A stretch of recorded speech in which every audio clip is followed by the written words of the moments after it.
오늘도 이 시간에 말씀을 통해서 또 공급되는 새 힘이 있기를 바랍니다.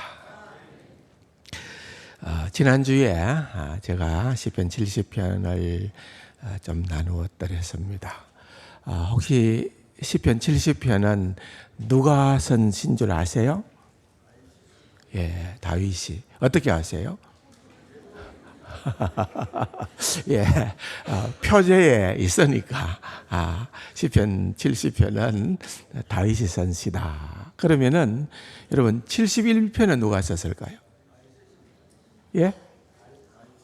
표제에 없는데 내용이 이어지니까 그러면은 다음 장을 한번 볼까요? 그럴 수도 있겠다, 그죠? 아니, 저도 배우는 거니까.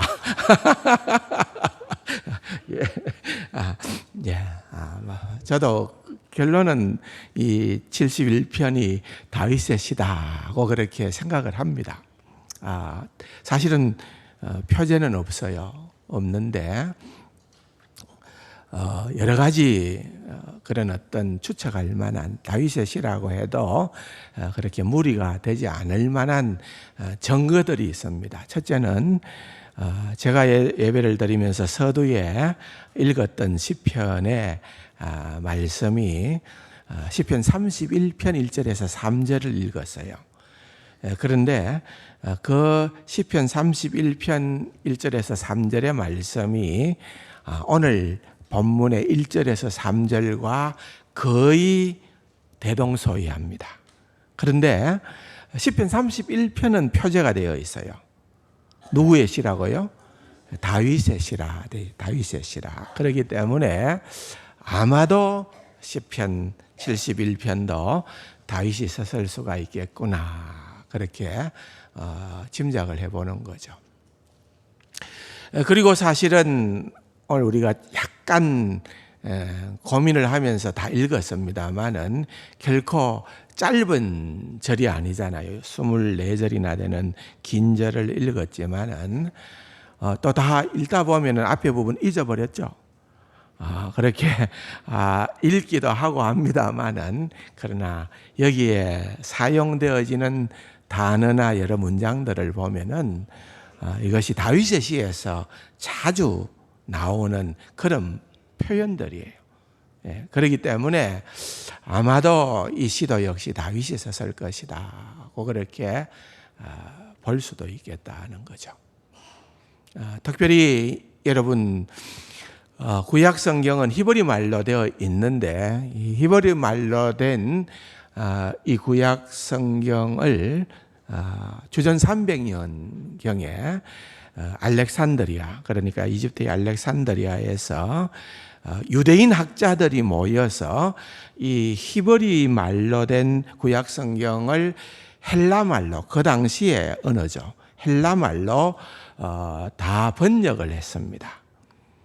그 번역을 한 성경을 70인역이라 그렇게 명명을 하는데 그 70인역의 성경, 우리는 꼭 그것을 정경으로 인정을 하지는 않습니다만 어쨌든 굉장히 비중이 있는 그러한 번역본이죠. 그 번역에 보면은 여기에 71편을 표제를 달았어요.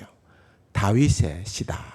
그렇게 표제를 달았기 때문에도 아마도 대부분의 성경을 연구하고 이 시편을 연구하는 사람은 이 시편은 다윗의 시편이었을 게다 하고 그렇게 짐작하는 것이 무리는 아니다.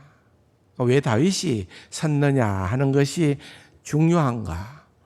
다윗과 자꾸 그의 생애와 이 본문을 비교해 보면은 우리가 얻을 수 있는 것들이 너무 많기 때문에 그렇겠죠. 아무래도. 그래서 전제는 시편 71편은 다윗이 쓴 시다라고 하는 그런 전제를 좀 깔고 한번 살펴보려고 생각을 합니다. 좀 길기 때문에 이번 주에만 다 할 수는 없을 것 같고 한 2주 정도 나누어서 생각을 해볼 생각입니다. 찰스 스펄전이라는 우리 유명한 목사님 계시잖아요. 이 시편에 대해서 이렇게 얘기를 합니다. 이 시는 나이든 성도의 기도다. 그는 믿음에 굳게 서서 오랫동안 겪은 체험을 바탕으로 원수를 대항하여 하나님께 간구하며 그 자신에게는 복을 내려주시기를 간구하고 있다. 그는 하나님의 은혜로우신 응답이 있을 것을 기대하며 여호와를 높이고 영화롭게 할 것을 약속한다. 그랬습니다. 모르긴 해도 이제 이 시를 읽어보고 묵상을 하면은 이 시인은 다윗은 어쨌든 많은 어려움을 만나고 있습니다. 그러한 어려움이 있게 되어졌을 때에 그것을 어떻게 반응을 나타내 보였느냐 하는 것은 여전히 우리도 이 세상을 살아가면서 만날 수 있는 또 만나고 있는 그러한 삶의 어려움들에 대한 해답을 얻을 수 있는 그런 아주 좋은 시편이다고 그렇게 볼 수가 있다는 것이죠. 그런 부분들을 생각을 해보니까 저는 70편도 참 좋았고요.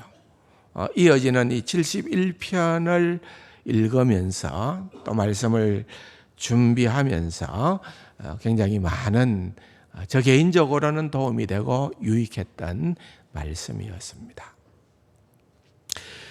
크리스토퍼 애쉬라고 하는 신학자가 71편을 보면서 읽으면서 여기에는 세 종류의 시제가 있다, 시간이 있다고 그렇게 얘기를 했습니다. 그 세 종류의 시간은 우리가 다 아는 시간입니다. 첫째는 과거입니다. 어린 시절이죠. 여기 5절에 보니까 내가 어릴 때부터 신뢰한 이시라. 어릴 때부터. 이 시인이 지금 과거를 얘기를 회상해 보는 거죠. 6절도 보면은 내가 모태에서부터 또 어머니 뱃속에서부터, 그러니까 어린 시절이죠. 과거죠. 17절에도 보면은 내가 나를 어려서부터 교훈하셨으므로, 역시 과거의 얘기입니다. 과거의 하나님이 나와는 어떤 관계였다 하는 것을 밝혀주는 거죠. 두 번째 시제는 현재라고 볼 수 있는 시제입니다. 지금까지 계속 되어지는 시간입니다. 3절에 보면은 내가 항상이라는 말을 씁니다. 내가 항상 피하여 숨을 바위가 되소서. 항상이라는 말은 언제나 현재인 것이죠. 6절에도 보면은 내가 항상 주를 찬송하겠습니다. 때때로가 아닙니다.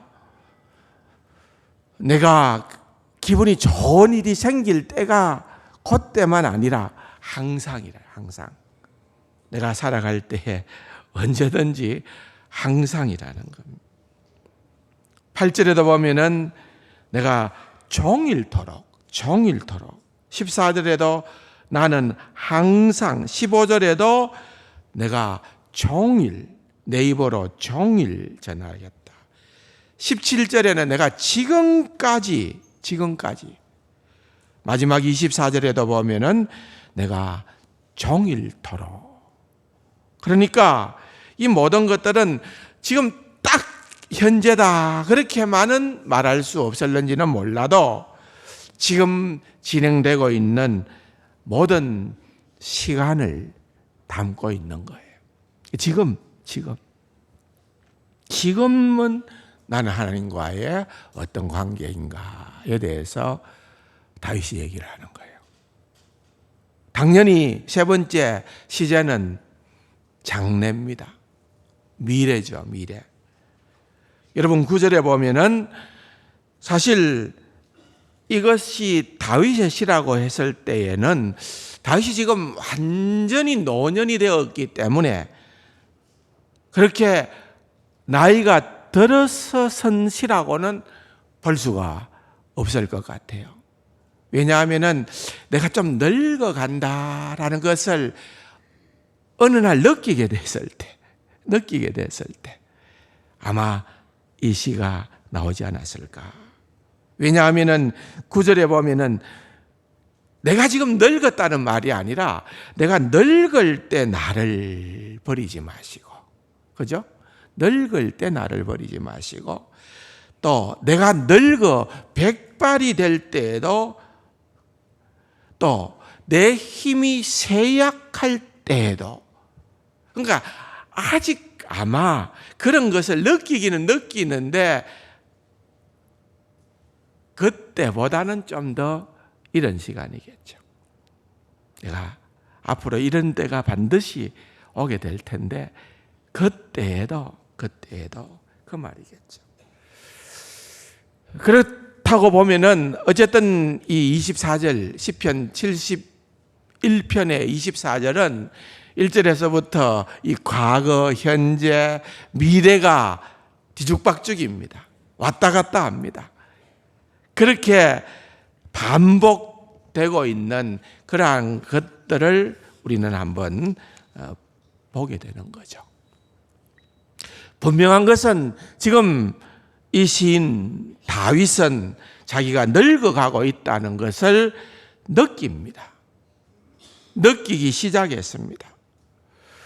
여전히 젊었을 때에 해결되지 않았던 그런 숙제들이 나이가 들어가는데도 우리가 보통 그런 기대는 하잖아요. 내가 젊을 때는 좀 고생을 하지만 나이가 좀 들어가면은 60이 되고 70이 되고 80이 되면은 이제는 그런 고민거리들은 다 사라지고 이제는 좀 편안한 시간, 그런 시간이 오지는 않을까라는 그런 어떤 막연한 기대감이 우리에게는 있거든요.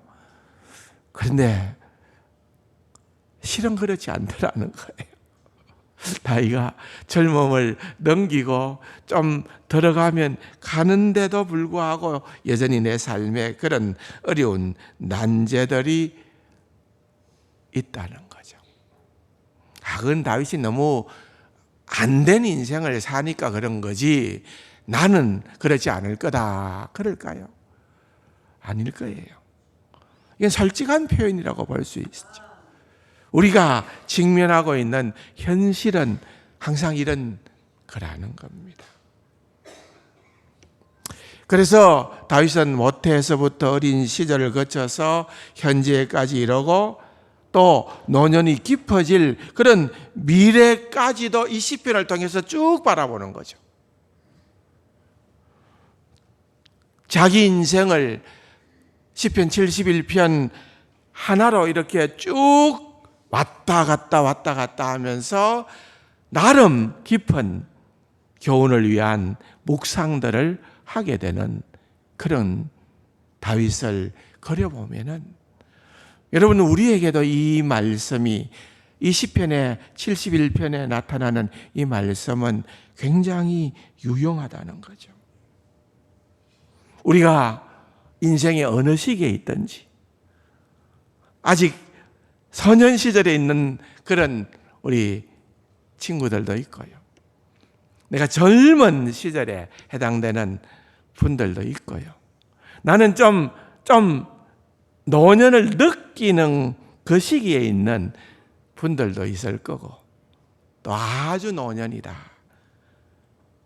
여러분 우리는 다 공감할 수 있는 겁니다. 왜냐하면 우리에게는 돌아볼 과거가 있고 진행되고 있는 현재가 있고 또한 내다볼 노년이 누구에게든 다 있기 때문에 그렇습니다.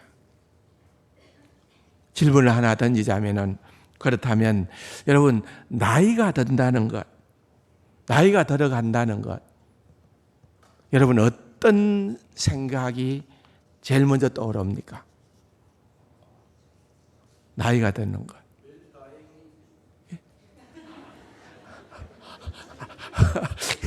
예. 자, 나이가 들어가니까 잘 죽어야 되겠다. 자, 그 진짜 중요한 말씀입니다. 그죠? 예. 강장도님이 계셔서 얼마나 좋은지. 예. 강장도님은 월남전 때에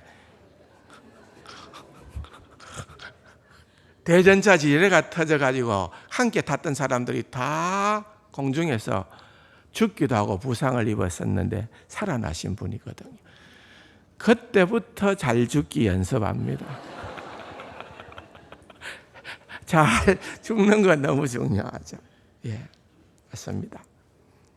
그런데 여러분, 나이가 든다는 것들을 일반적으로 사람들은, 현대인들은 나이가 든다 할 때에 좀 더 쉽게 질문을 던지면은 긍정적입니까? 부정적입니까?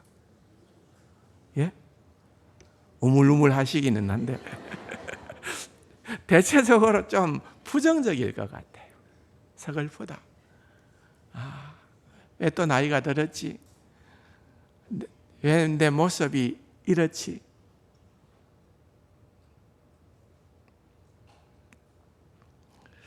여러분, 작년에 미국의 39대 대통령이었던 지미 카터 대통령이 세상을 떠났죠.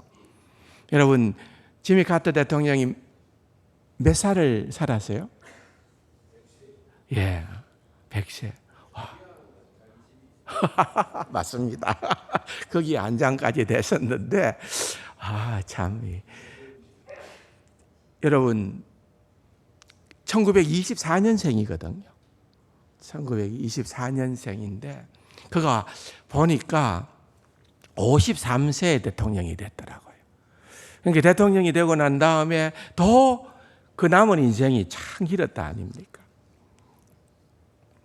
그가 73세가 되던 때에 그 Virtues of Aging이라는 노년의 미덕, 나이듦의 미덕들이라는 그 책을 썼다고 그래요. 그런데 그 안에 내용, 우리말로는 아직 번역이 안 됐는데 그 안에 내용들을 보면은, 그러면 노년, 나이가 들어가는 데에 우리가 유익함이 뭐냐는 거예요. 미덕이 뭐냐는 거예요. 그거는 지혜고 인내고 관용이라는 거예요. 뭐 그런 다른 것들도 있겠죠. 대표적인 것들을 얘기하자면은, 나이가 드는 그런 분들은 젊은 사람이 따라오지 못하는 지혜와 인내와 관용들이 있다는 거예요. 이런 것들이 나타난다는 거예요. 그렇다고 하면은 이제 우리 나이가 들어가는 우리들도 한번 생각해 봐야죠. 나의 나이 들면은 이런 것들이 나타나고 있는가? 그러면은 존경받아요. 요즘 젊은이들은 나이 든 사람들을 그렇게 존경하지는 않는 것 같아요. 세대가. 어떤 정치인은 그런 말까지도 했잖아요, 옛날에. 50대가 되면은 뇌세포가, 죽어가는 뇌세포가 새로 생성되는 뇌세포보다 더 많기 때문에 60대가 되면은 책임 있는 자리를 차지해서는 안 된다 했다가 혼이 났죠. 근데 여러분, 이게 일반적인 세대예요. 어떤 서양의 목사님, 데렉 토마스라는 목사님이 18살짜리 소년에게 질문을 했대요. 너는 늙어간다는 것을 어떻게 생각하니? 하고 질문을 했더니만은 기상천외한 답변이 나왔습니다. 이 아이가 대답하기로, 늙기 전에 죽어야죠. 늙기 전에 죽어야 된대요. 참. 이게 동서양을 막론하고 뭐 다는 그렇다는 건 아니겠지만은 참 세상적인 풍조가 이렇게 흘러가고 있다는 거예요. 늙어간다는 것은 힘을 잃어버린다는 것이고, 아름다움을 상실해가는 것이고, 총명함을 놓쳐버린다는 것이고, 즐거움이 사라져버린다는 것. 근데 사실은 그렇지 않다는 거예요. 우리는 그걸 너무 수용해서는 안 돼요. 오늘 이 본문을 통해서 적어도 우리는 다른 시야를 가져야 돼요. 너무나도 중요한 말씀입니다. 그런 시야로 세상을 살아가야 된다면, 지난번에 제가 한번 말씀을 드렸던 것처럼 노세 젊어서 노세, 늙어지면 못 노나니. 예? 지금 이 순간을 즐겨라, 잡아라, 그렇게 할 수밖에 없다는 것입니다. 근데 사실은 오늘 우리가 이 시편 71편을 읽었습니다마는, 다 읽고 그 본문의 이 밑바닥에 시인이 얘기하는 그런 어떤 생각들, 사상들이, 이런 것들이 담겨 있는 것, 이런 늙어감에 대한 두려움이 담겨 있는 것, 이런 것들을 한번 보게 된다는 겁니다. 나는 괜찮겠지? 아니라는 거죠. 우리가 그런 두려움이 온다는 거예요. 현실적으로. 근데 이런 두려움이 오게 될 때에 우리가 그것을 어떻게 대처하는가 하는 너무나도 중요한 지혜들을 오늘 본문을 통해서 우리는 찾게 된다는 거죠. 다윗은 그런 두려움이 없었을 것이다. 아니고, 정말 천하의 용장이라고 하는, 여러분, 다윗은요 골리앗도 넘어뜨렸던 인물입니다. 성경의 기록을 보면 어렸을 때에 양을 칠 때에 사나운 맹수들이 왔을 때에는 그들과 도망하지 아니하고 대적하여 싸워서 그들을 물리쳤다고 할 만큼. 아무나 그래 할 수 있습니까? 여러분, 사자 한 번 본 적이 있습니까? 곰만 본 적이 있습니까?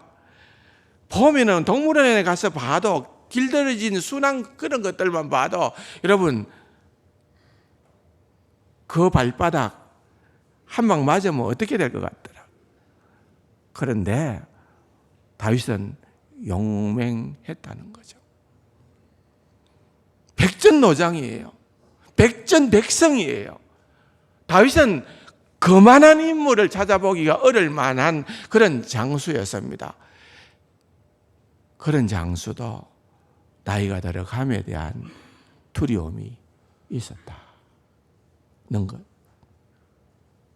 그렇다고 하면 우리는 나는 없다, 나는 괜찮다, 그게 맞을까요? 아니에요. 우리도 이런 것들이 온다는 거죠. 근데 오기는 오되 어떻게 대처하느냐, 그게 중요하다, 그것입니다.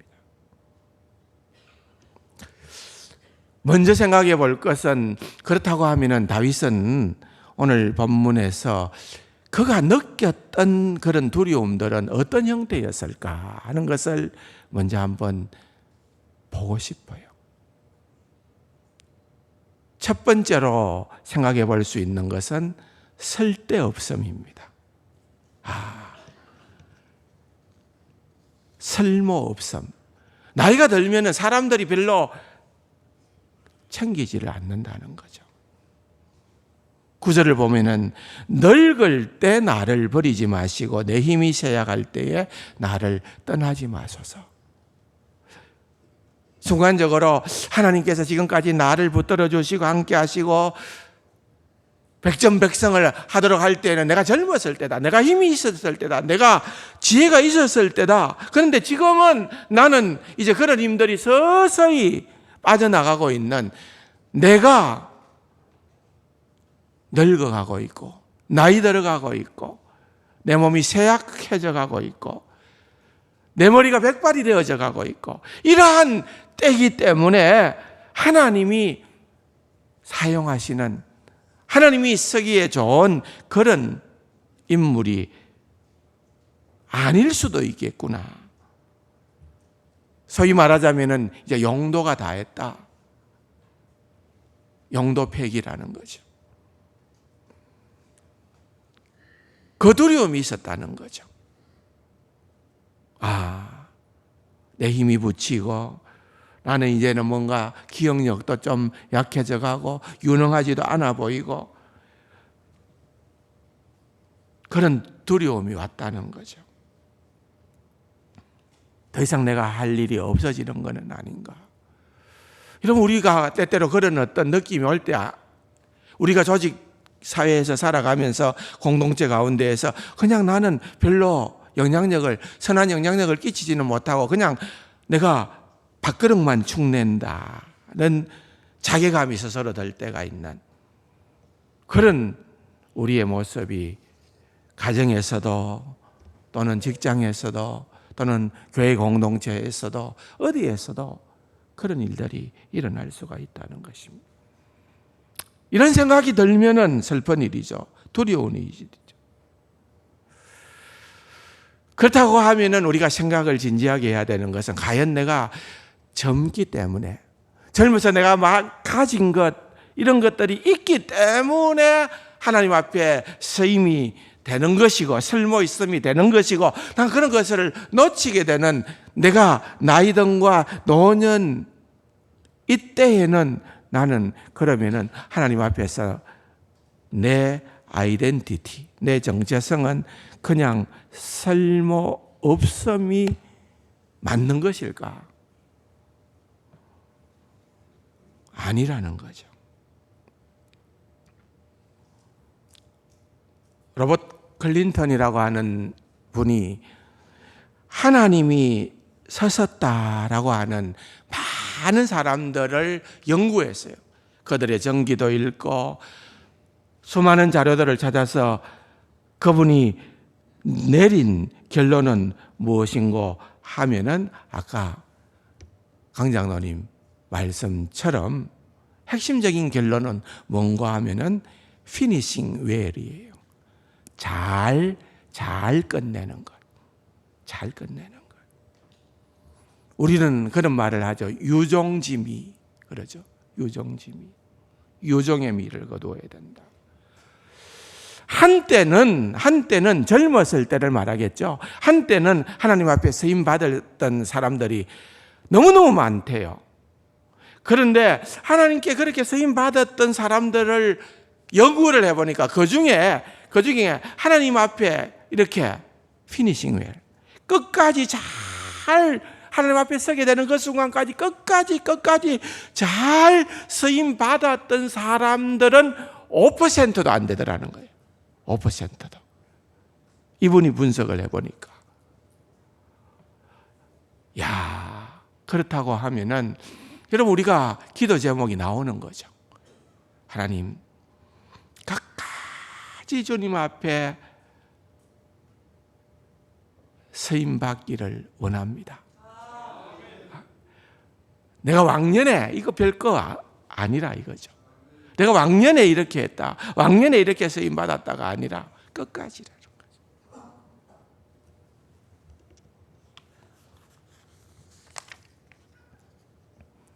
물론 젊을 때만큼 힘은 없죠. 그걸 우리가 누구도 예상해서는 안 되겠죠.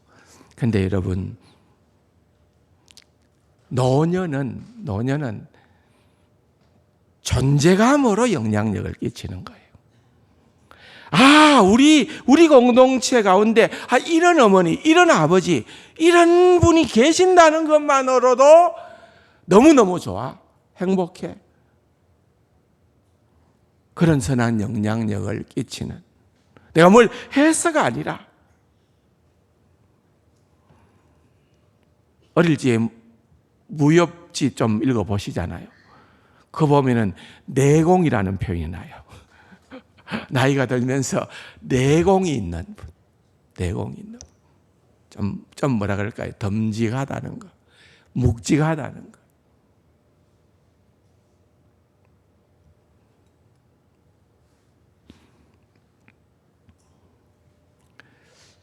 인간은 별 수 없습니다. 연약합니다. 이런 어떤 두려움들이 나이가 들면서 우리는 하나의 본능적으로 올 수가 있어요.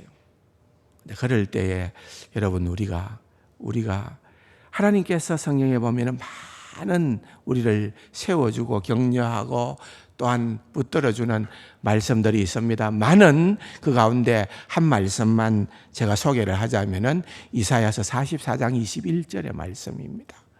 한번 같이 읽어볼까요? 야곱아 이스라엘아 이 일을 기억하라. 너는 내 종이니라. 내가 너를 지었으니 너는 내 종이니라. 이스라엘아 너는 나에게 잊혀지지 아니하리라. 그게 중요하다 이거예요. 하나님께서 기억하시는 것, 하나님께 잊혀지지 않는 존재가 된다는 것, 하나님이 우리를 그렇게 간주해 주시면은 여러분 염려 안 하셔도 돼요. 꼭 우리가 뭘 해서만이 하나님 앞에 인물로 등장할 수 있을까요? 아닙니다. 하나님이 잊지 않으시면 됩니다. 두 번째 두려움, 나이가 들면서 늙어짐으로 드는 두 번째 두려움은 쇠약해지는 육체였습니다. 9절 하반절에 보면은 내 힘이 쇠약할 때에 나를 떠나지 마소서. 늙어간다는 것은 여러분 별 수 없습니다. 몸이 약해져 가는 거죠. 건강검진 하면은 나이가 들수록 이것저것 많이 나오잖아요. 누구도 피할 수 없습니다. 정도의 차이는 있겠죠. 여러분 감리교 장시자였고 부흥사였던 누굽니까? 존 웨슬리가 그가 86세 생일 때 오래 살았죠. 존 웨슬리는 87에 하나님의 부름을 받았습니다. 그런데 그 당시에는 장수였습니다. 그죠? 86세, 그러니까 1789년 6월 28일인데 그날 86세 일기장에 기록해 놓은 내용입니다. 한번 들어보세요. 오늘은 86세가 되는 날이다. 이제 나는 늙어가는 것을 보게 된다. 내 시력은 아주 밝은 불빛이 없는 한 작은 글씨를 읽을 수 없도록 쇠퇴했고 내 힘은 너무나 천천히 걸어야 할 만큼 노쇠했으며 사람이나 장소에 대한 나의 기억력은 그것들을 다시 불러낼 수 없을 만큼 노후되었다. 내일이 되면 내 몸이 내 정신을 짓누르고 이해력이 떨어져서 완고해지는 것은 아닐까? 몸에 질병이 많아져서 불평을 하게 되는 것은 아닐까 두렵다. 그러나 오 주 나의 하나님 제게 응답하여 주시옵소서. 그렇죠? 여러분 누구나 예외가 없다는 거예요. 이런 어떤 대단한 인물도 결국은 세월 앞에 장사가 없다는 것처럼 결국은 우리의 연약함을 고백할 수밖에 없다는 것. 얼마나 공감이 되십니까? 위대한 하나님의 종이었던 존 웨슬리가 남긴 일기입니다. 이런 어떤 두려움이 이 시편에 깔려 있다는 것을 여러분들이 알아야만 이 시편이 이해가 돼요. 이 시편이. 하나만 더 찾아보면은 늙어감의 특징은 외로움입니다. 옆에 있는 사람이 하나씩 둘씩 사라집니다. 먼저 주님께 가기도 하고 있다 하더라도 전과 같이 쉽게 만나기는 쉽지 않습니다. 11절을 보세요. 이러기를 하나님이 그를 버리셨은즉 따라잡아라 건질 자가 없다 하오니. 이 말은 무슨 말인가 하면은 이건 원수들이 말이에요. 다윗을 넘어뜨리려고 하는 원수들을 이렇게 얘기하는 거예요. 그들이 이러기를 하나님이 다윗을 버리셨은즉. 하나님이 다윗을 버렸다 이거예요. 따라잡아라. 따라가면은 하나님도 없고 친구들도 없고 주변에 누구도 없으니까 그를 건질 자가 없다. 이렇게 지금 주변에서 대들고 있다 이 말입니다. 나이가 들어가면서 우리는 이러한 외로움이 있게 된다는 거예요. 10절에 보니까 내 원수들이 내게 대하여 말하며 내 영혼을 엿보는 자들, 원수라고 하는 것은 내 영혼을 엿보는 자들이라는 거죠. 서럽게 한다는 거예요. 어떻게 해서든 넘어뜨리기 위해서. 그렇기 때문에 다윗은 12절에 이렇게 기도합니다. 하나님이여 나를 멀리하지 마소서. 나의 하나님이여 속히 나를 도우소서. 하나님, 사람들은 이제 다 멀어졌습니다. 그런데 하나님만은 내게서 멀리하지 말아 주세요. 다윗의 간절함이, 또한 외로운 심정이 절절히 녹아있는 기도입니다. 18절에도 보면은 하나님이여 내가 늙어 백발이 될 때에도 나를 버리지 마시고 나를 외롭게 홀로 두게 하지 마세요, 그 말입니다. 9절의 기도를 다시 한 번 더 반복하고 있는, 그러면은 다윗이 이런 형편이 그에게 닥쳐와서 이렇게 힘들었다, 이런 두려움이 엄습했다, 그 상황이 과연 어떤 상황일까요? 그것은 7절을 보면은 실마리가 조금 보입니다. 7절을 보세요. 나는 무리에게 이상한 징조 같이 되어 사오나. 나는 무리에게 이상한 징조. 여기 이상한 징조는 좋은 거 아닙니다. 하나님께서 그를 어떻게 돌보시기 때문에 사람들로 하여금 하나님의 사람이다 하고 느끼게 하는 그런 어떤 신비스러운 징조를 얘기하는 것이 아니라, 하나님이 역사하시는구나 하는 그런 것들을 느끼게끔 하는 것이 아니라, 여러분, 이것은요 오히려 반대적입니다. 부정적이에요. 그래서 여러분, 세번역 성경에 보면은 나는 많은 사람에게 피난의 표적이 되었으나, 그렇게 이 말씀을 번역하고 있습니다. 다시 말하면 주변 사람들이 지금 다윗을 보면서 느끼는 게 뭔가 하면, 다윗이 지금 처한 이 형편이 하나님이 복을 주셔서 그런 게 아니라 지금 하나님이 벌을 주셔서 이런 어려운 형편에 처해 있구나, 그런 식으로 생각하게끔 되었다, 그 말입니다. 11절에 보니까 이러기를 하나님이 그를 버리선적, 이 보충 설명이 되겠죠. 하나님이 그를, 지금 다윗의 형편을 보니까 기이한 그 현상을 보니까 하나님이 그를 버리신 게 틀림없다, 따라잡아라, 그렇게 얘기를 하는 거예요. 저지 혼이라고 하는 분이 계신데, 이 대목에서 참 놀라웠게도 이 대목을 다윗과 예수 그리스도를 비교했어요. 이 시편 71편은 다윗이 압살롬의 반역으로 예루살렘을 쫓겨날 때에 그때 상황에서 선실하고 이해를 하고 이 말을 합니다. 한번 들어보세요. 압살롬의 반란으로 예루살렘 밖 감람산으로 눈물을 흘리며 오르는 다윗을 본 사람들, 그리고 십자가에 못 박히시기 위하여 예루살렘으로부터 갈보리로 끌려가시는 예수님을 바라본 사람들은 다윗이나 예수님이나 결국 하나님께 버림받았다고 생각하게 하는 유혹을 받았을 것이다. 왜? 지금 예수님이 십자가를 짊어지시는 것, 또한 다윗이 지금 이렇게 공경에 처한 이 모든 것들은 하나님께서 팽했다는 거예요. 하나님이 버리셨다. 사람들로 하여금 그렇게 생각할 수 있게끔 하는 일들이었다, 그 말입니다. 그러나 여러분, 하나님은 7절 하반부에 있는 말씀처럼 주는 나의 견고한 피난처시니, 주는 나의 견고한 피난처시니.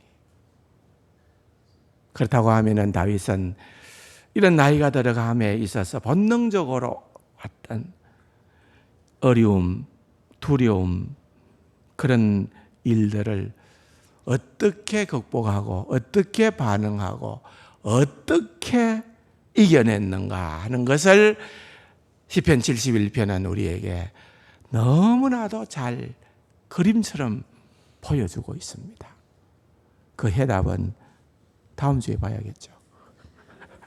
그 해답을 71편의 나머지 본문들을 통해서 너무 중요해요. 오늘도 중요하지만 다음 주에는 더 중요해요. 그래서 다음 주에 그 말씀, 다윗이 표현하고 있는 그 말씀을 우리가 다시 한 번 더 깊이 생각을 하기를 원하는데, 여러분들 한 주간 동안 뭐 해야 돼요?